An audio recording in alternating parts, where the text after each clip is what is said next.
గత వైసీపీ ప్రభుత్వ హయాంలో విధ్వంసం జరిగిందని ఎమ్మెల్యే గంటా శ్రీనివాసరావు విమర్శించారు. కూటమి ప్రభుత్వం హయాంలో అభివృద్ధి జరుగుతుందని ఆయన అన్నారు. దేశవ్యాప్తంగా ఆంధ్రప్రదేశ్ అభివృద్ధి వైపు చూస్తున్నారని తెలిపారు. ఇదంతా సీఎం చంద్రబాబు నాయుడు మ్యాజిక్ అని చెప్పారు.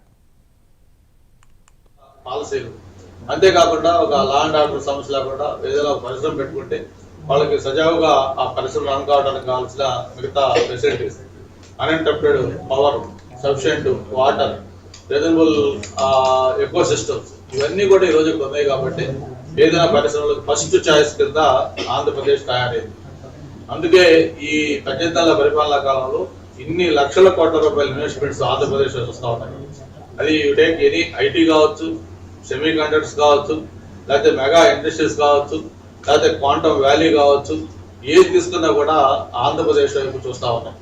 మరి ఎందుకు ఇవి చేస్తా ఉన్నామంటే ఒక బెస్ట్ పాలసీస్, అంతేకాకుండా దేశంలో ఎక్కడా లేని విధంగా ఇండస్ట్రీస్ ఇన్సెంటివ్స్ సంబంధించి కూడా ఒక క్లియర్ కట్ పాలసీ తీసుకొని కొత్తగా ఫస్ట్ టైం ఆంధ్రప్రదేశ్ లోనే దేశంలో ఎక్కడ లేని విధంగా ఒక ఎస్క్రో అకౌంట్ కూడా ఆ ఇన్సెంటివ్స్ సంబంధించి ఇది పెట్టి ఆ పారిశ్రామికవేత్తలకు ఒక నమ్మకం కలిగించే విధంగా ప్రభుత్వం నిర్ణయం తీసుకుంది.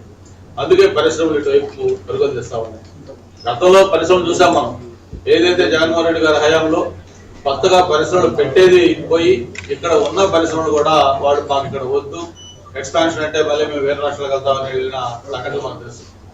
అమర్రాజా బ్యాటరీస్ మరి ఒక తెలుగువాడ పరిశ్రమ వేలాది మందికి ఉపాధి కల్పిస్తా ఉంది.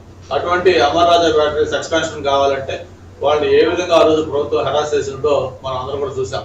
ఒక చక్కటి ప్రభుత్వ పాలసీలు, అంతేకాకుండా ఒక లా అండ్ ఆర్డర్ సమస్య లేకుండా ఏదైనా పరిశ్రమ పెట్టుకుంటే వాళ్ళకి సజావుగా ఆ పరిశ్రమ రన్ కావడానికి కావాల్సిన మిగతా facilities, uninterrupted power, sufficient water, reasonable ecosystems, ఇవన్నీ కూడా ఈ రోజు ఉన్నాయి. కాబట్టి ఏదైనా పరిశ్రమలకు ఫస్ట్